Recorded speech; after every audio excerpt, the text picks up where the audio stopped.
Hey guys, welcome back to another video. Today we're going to go over the electric guitar tutorial for Goodness of God. Let's jump right into it. So this song is going to be in the key of A flat major. There are three different methods that you can take to approach this song. Today I'm going to teach you all three. The first method is going to be similar to what the acoustic is doing on the guitar, and that's going to be a capo on the first fret playing in G shapes. If you want to learn how to play the song on acoustic guitar, I have a separate tutorial just for you. Click the video in the top right corner or in the description below. So this song is pretty chill for the first half. The electric guitars are going to come in on the very first chorus. So just be aware I'm going to be throwing some Nashville numbers at you, but don't worry, I will also be calling out the letter names just in case. Another great tool for you guys is a PDF that shows you how to play all of the different chord shapes I'm going to talk about in this video. So if you want to view the chord shapes and follow along, click the link in the description. For the chorus, we're going to be coming in fairly hard on the C chord or the 4 chord. This is your standard C chord you typically find, but we're going to be hammering on from the open D string to the 2nd fret D string.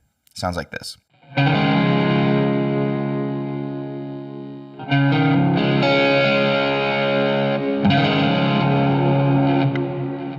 The next chord is going to be your 1 chord or your G chord. There are two different ways that you can play this chord, and I'm going to show you both of them. The first method is going to be with your ring finger on the low E string, 3rd fret, and on the 3rd fret high E string, and then use your ring finger to mute the A string. The rest of the strings are going to be played open. This allows you to switch easily between your C chord and your G chord without having to lift up your pinky. The other method is going to be a G5 chord, and that's going to be middle finger on the 3rd fret low E string, ring finger on the 3rd fret B string, and pinky on the 3rd fret high E string.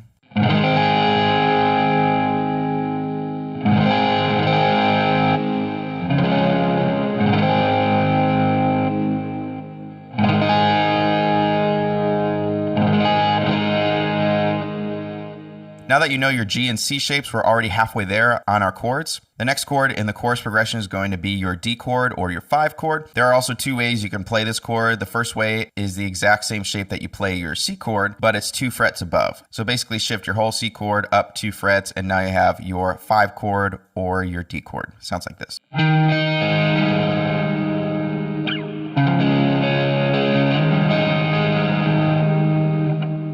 The second way to play your D chord is fairly traditional, but we're going to play it like a D sus chord to keep that G root in there. So it's going to be first finger on the 2nd fret G string, ring finger on the 3rd fret B string, and pinky on the 3rd fret high E string. Up to that point in the chorus, it sounds like this.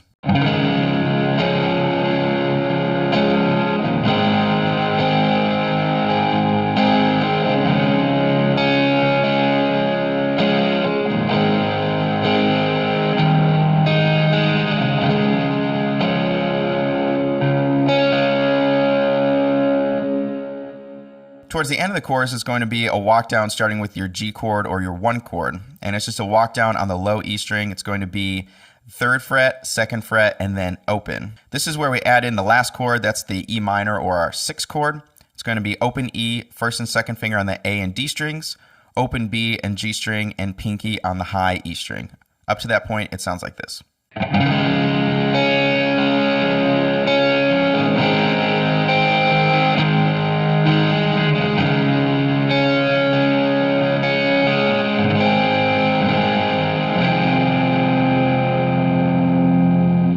After the walk down, it's going to be your C chord to D and then back to your 1 or your G chord.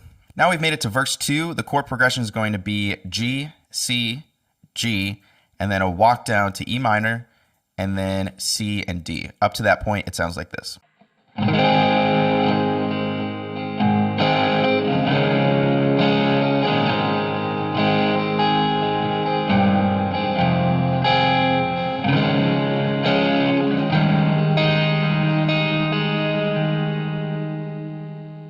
Next, it's back to the E minor chord. I like to throw in a 9 note in the mix sometimes. It's open E, 2nd fret A, 4th fret D, and open G. It sounds like this.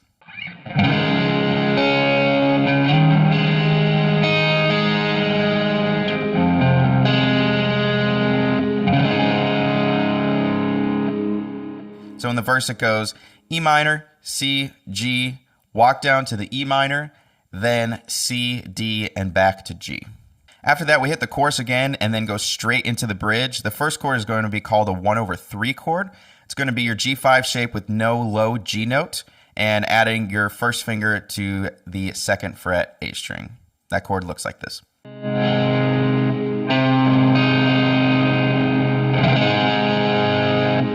The next chord is going to be your C2 chord, which is exactly like your G5 chord, but on the 3rd fret A string.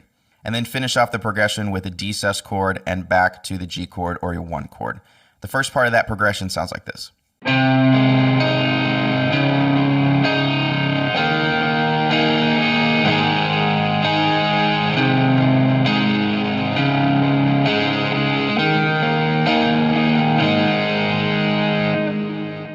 In the bridge, you're going to repeat those chords 2 times, and then on the 3rd time, you're going to play the E minor chord instead of the G chord. And then dynamically at the end of the bridge, go ahead and diamond on the G chord and let it tail down into the down chorus. After that, you're going to build into one final big chorus. And then at the end of the song, there's a tag. Make sure to play the E minor during that part. Here's what those tags sound like in context.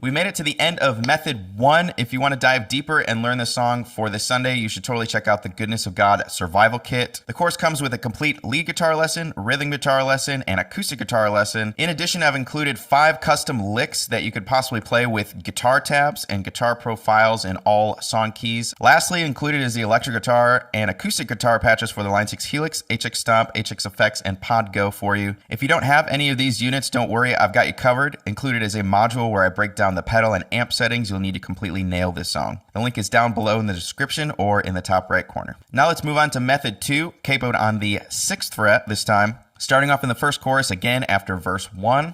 Your 4 chord is going to be an F shape on the 9th fret B and E strings, 10th fret G string, and 11th fret D string. Your 1 chord is going to be now a D shape. It's going to be 2nd fret G string, 3rd fret B string, and 2nd fret E string. The guitarist actually hammers on from the open E string to that 2nd fret, playing that 1 chord. All of that sounds like this.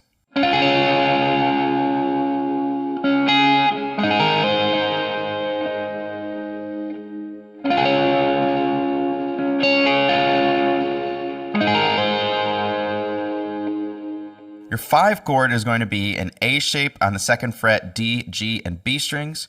You can also play it like an A5 chord with your pinky on the 11th fret B string. Those 2 shapes sound like this.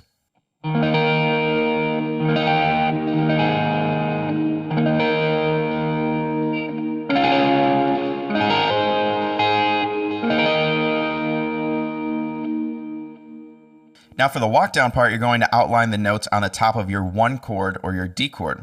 The melody is 2, 0, and then 9th fret B string. Then it's your 4 chord that's shaped like a G chord, and then 5 or your A chord, and then back to your D chord. All of that sounds like this.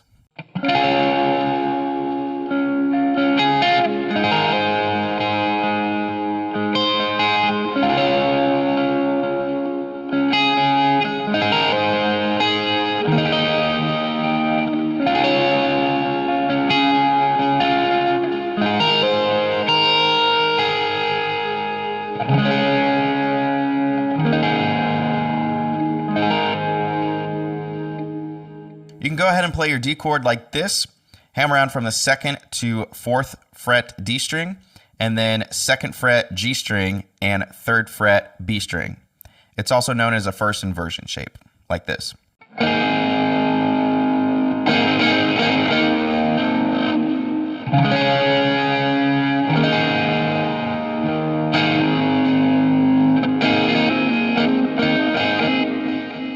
The next chord you'll need is in verse 2, and that's your 6th chord, which is going to be a B minor 7 in this case. It's 2nd fret A string, open D string, 2nd fret G string, and 3rd fret B string.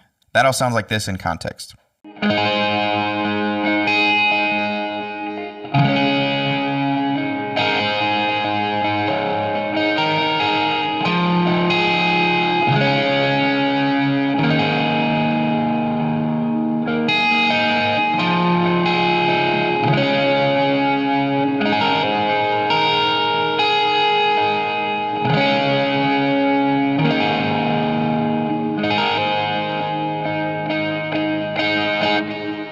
Jumping over to the bridge, we're going to play the 1/3, which is so similar to the B minor 7 you just learned. Instead of the 2nd fret A string, it's going to be 2nd fret E string. Here are the differences.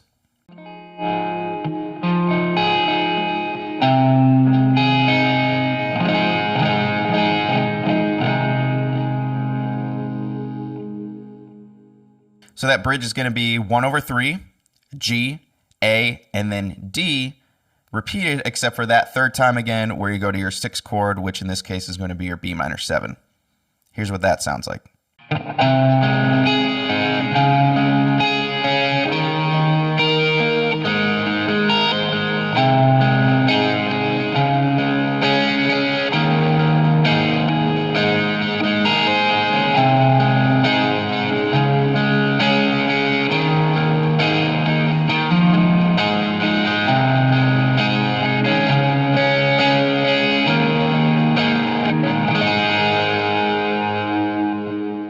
After the bridge, you have your down chorus and then another big chorus. And then don't forget the tag with that minor 6, B minor 7 in there.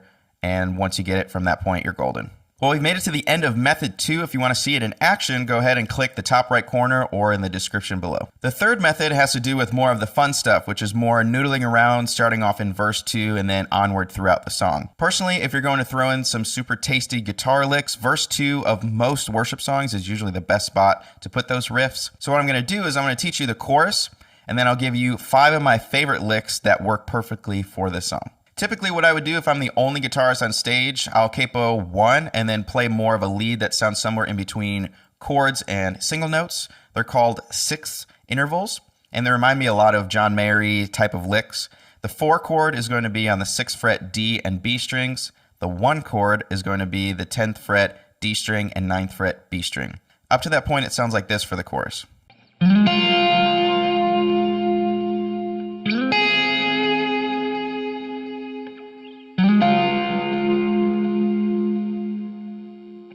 Your 5 chord is going to be the 8th fret D and B strings.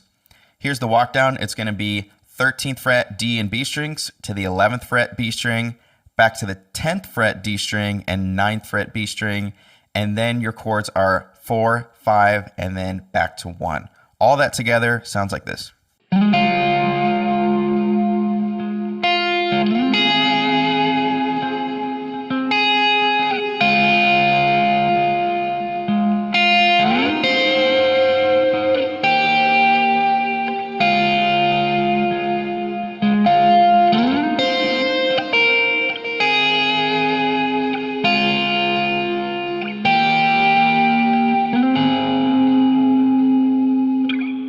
Now I'm going to give you 5 licks that you could play at certain points of the song, especially in verse 2.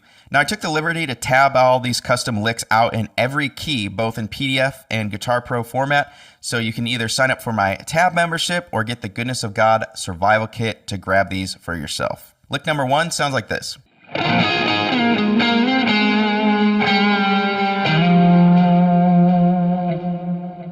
It's a super bluesy sounding lick. It's going to be a hammer from the 8th fret to 10th fret G string and resolve back to the 8th fret, all the while keeping your middle finger on the 9th fret B string. It's going to be a slide from the 10th fret D string down to the 8th fret and then resolve on the 6th fret. Up to that point, it sounds like this.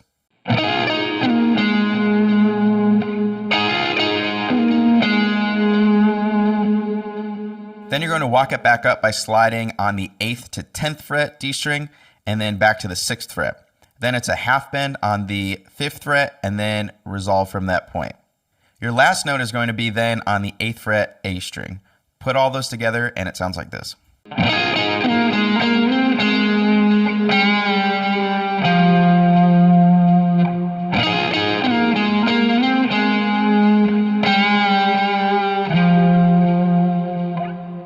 Lick number 2 is also pretty bluesy, and that sounds like this.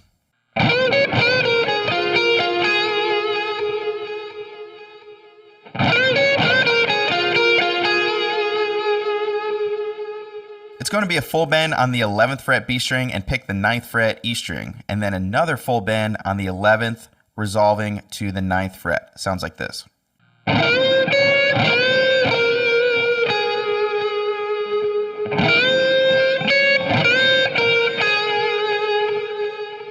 Moving on from that point, it goes 10th fret G string, 11th fret B string, back to 10th fret G string, and then finally finish it off on the 9th fret B string with some vibrato. Put all of that together and it sounds like this.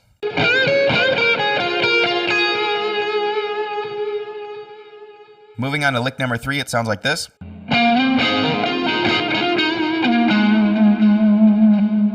So that's going to be a slide from the 13th to 15th on the A string, and then a bar on the 13th fret D, G, and B strings.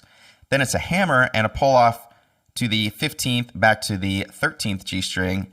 Then it's 15 and 13 on the D string. Up to that point, it sounds like this.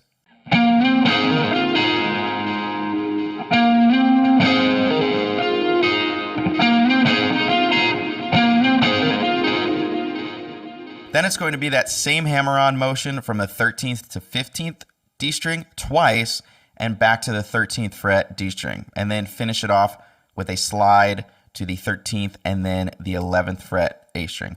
All of that together sounds like this.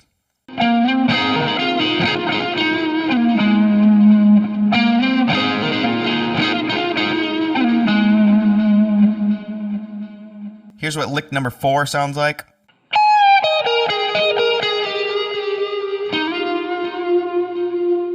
It's going to be a pre-bend on the 15th fret, high E string, and resolve to the 15th.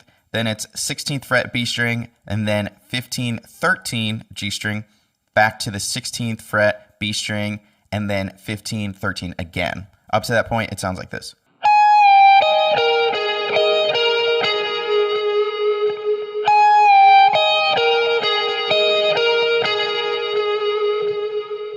From there, you're going to be bending up and down twice on the 12th fret G string, and then finally resolving on the 15th D string. One more time, here's the whole thing.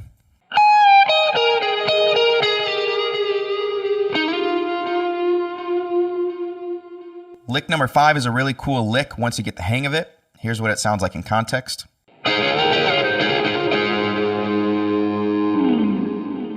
It's going to be a bar on the 13th fret D, G, and B strings, then a hammer-on the 15th and 14th fret D and B strings. Then take that exact shape you just made and slide it up 2 frets. It sounds like this.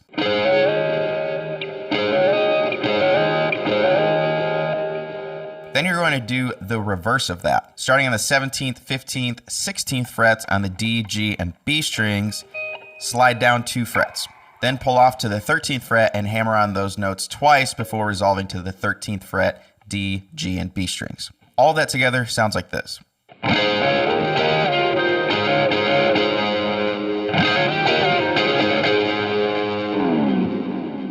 To hear what all these methods sound like in context, click here to watch the next video, and we'll see you there.